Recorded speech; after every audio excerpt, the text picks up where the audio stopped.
Chess. How to play.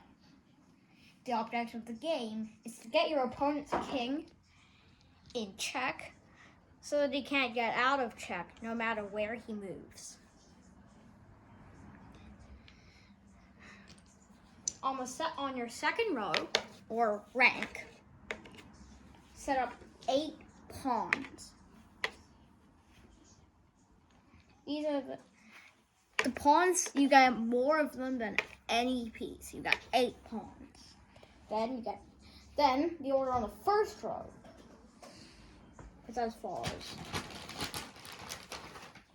Hold on. I'm just getting rook and stuff. Rook, knight, bishop, queen, king, bishop, knight, rook. Mirror this setup for black so that both queens are on your color. And all the kings are on your opponent's color. If you get that right, everything else just falls into place. No piece, except the knight, can jump over pieces. Once I finish setting up black, I'm going to show you how each of the pieces move and the most common types of checkmates.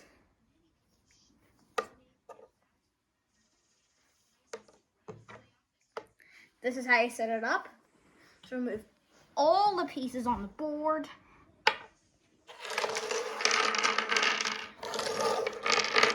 Okay, what piece should we start with?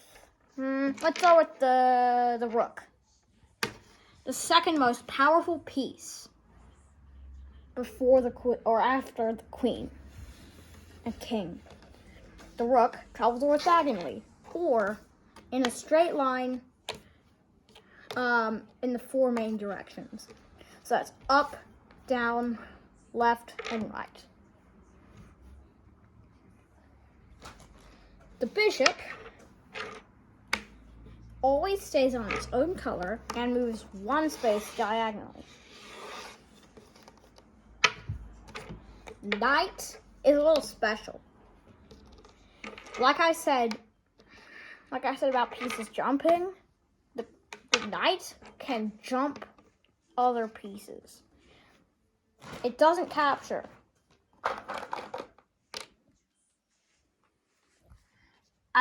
I placed a random checker here. The knight captures the piece that it lands on. Not the pieces that it jumps over. You can jump over any piece. The queen. If you could somehow melt a rook and bishop together, you'd get a queen. The queen moves in any direction in a straight line, orthogonally or diagonally.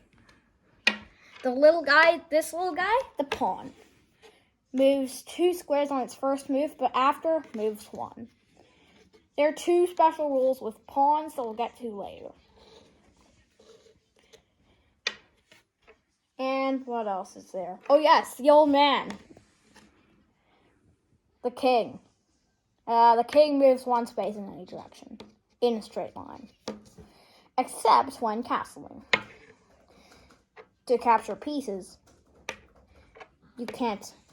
Pieces capture the first piece they run into. You cannot share a space with another piece or capture your own piece. If you make more than 3 illegal moves in a game, you automatically lose. Let's show you the special rules that you need to know.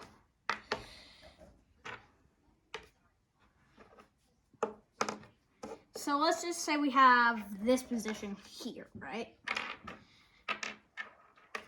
Hope you're following along. And white moved his pawn up 2 squares. There's a rule called en passant. Time for your French learning language lesson thingy. En passant in French means in passing. Here's how it works. When a pawn advances 2 spaces and lands side by side an enemy pawn directly, and that pawn could have captured if the pawn had only moved 1 square, then you are allowed to perform en passant. A couple rules about en passant, though. It may only be done on the very next turn. So, for example, if white moved this pawn and black moved his king and white moved his king, you would no longer be able to en passant, as you have to do it on the very next turn. White could have also done the same thing. Move the pawn 2 squares, passed right over. Captured.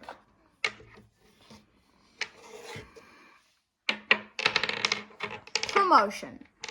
You all know it, right? I hope you do. Here's how it works. When a pawn gets to the other side, don't even move the pawn there. We place the piece we want to promote to, and then lift up the pawn and remove it from the board. Technically, that wouldn't be capturing your own pieces. You're promoting that piece to a higher level. What about you?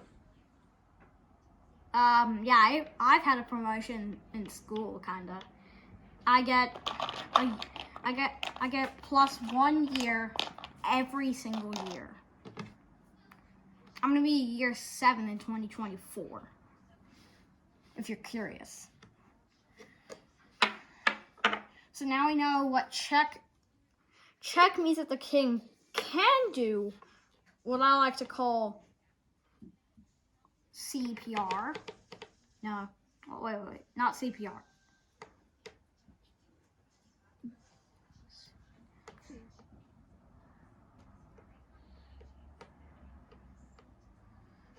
Yeah, CPR it is. So, if this king was moved over here, we could do, and there was like let's just say a pawn here, or rather, maybe a knight. This king could either C means capture. Capture the piece that checks it. He could also P, protect. Put a piece in the way to stop the check. And the most common example is just to run away. So now you know what check is, you know what the objective of the game is, you know what checkmate is. Let's take a minute to explain stalemate. We have this position here.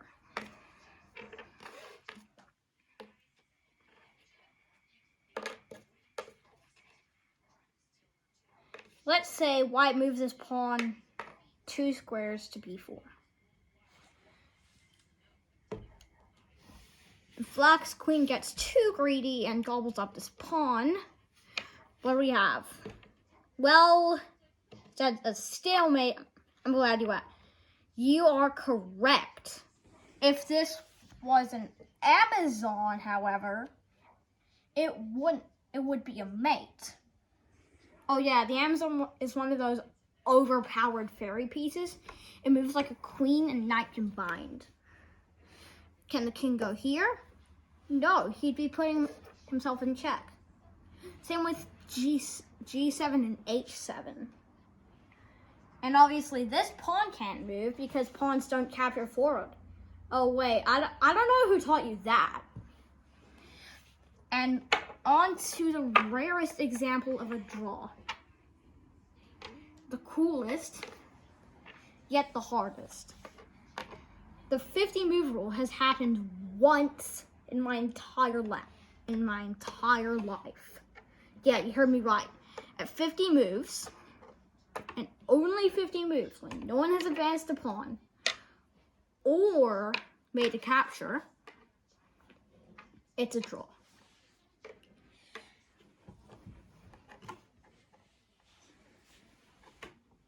This thing is the most common by the fact that a bishop and knight mate is really hard. So this also brings up cool positions as well. Let's say we kept on moving the kings. Eventually it is going to be a draw by threefold repetition.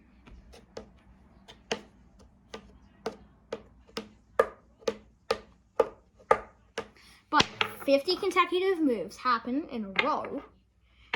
I don't know why I said that. If 50 consecutive moves happen, whereas no player has moved a pawn or made a capture, well, it's a draw. We already covered threefold repetition. Now that's our draw. We got one more special rule. Subscribe! What is wrong with me when I say subscribe like that?